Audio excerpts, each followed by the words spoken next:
2016 চনত হয়, এইখিনিতো 2016 চনত উচ্ছেদ হৈছে। আমি এই কাম আমি চলাই ৰাখিছোঁ, ভৱিষ্যতেও কঠোৰ হাতেৰে আমি চলাই ৰাখিম।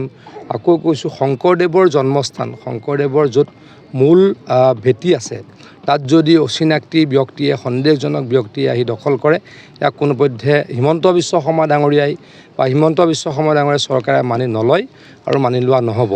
যিসকলে যদি ওচৰে পাজৰে এতিয়াও বেদখল কৰি আছে, নিজে নিজে গুচি গ'লে তেখেতলোকৰ ভাল হ'ব। গৌৰৱ গগৈ কৈছে যে যিবিলাক বেদখলমুক্ত কৰাইছে সেই মাটি আকৌ পুনৰ দি দিব, যদিহে দিয়ে তেনেহ'লে এইবিলাক কংগ্ৰেছৰতো সেইটো চৰিত্ৰই, সেইটোৱে। আপোনালোকে এই কথাষাৰ অসমৰ ৰাইজক সোধক। আপুনি এটা ভাল কথা কৈছে, যি স্থানত আছোঁ এই স্থান সন্দেহযুক্ত ব্যক্তিয়ে, অচিনাকি ব্যক্তিয়ে দখল কৰিছিল আৰু আমি তাক বেদখলমুক্ত কৰি ইমান ধুনীয়া প্ৰাণৱন্ত কৰি তুলিছোঁ। ইয়াতো যদি আকৌ গৌৰৱ গগৈ ডাঙৰীয়াই দি দিয়ে, অসমৰ অৱস্থা অতি বেয়া হ'ব। অসমৰ অৱস্থা তেওঁলোকে বেয়া কৰিছিল, বেয়া কৰিবলৈ বিচাৰে, কিন্তু অসমৰ আজি সিদ্ধান্ত ল'ব, ভাল হ'ব বিচাৰেনে বেয়া হ'ব বিচাৰে।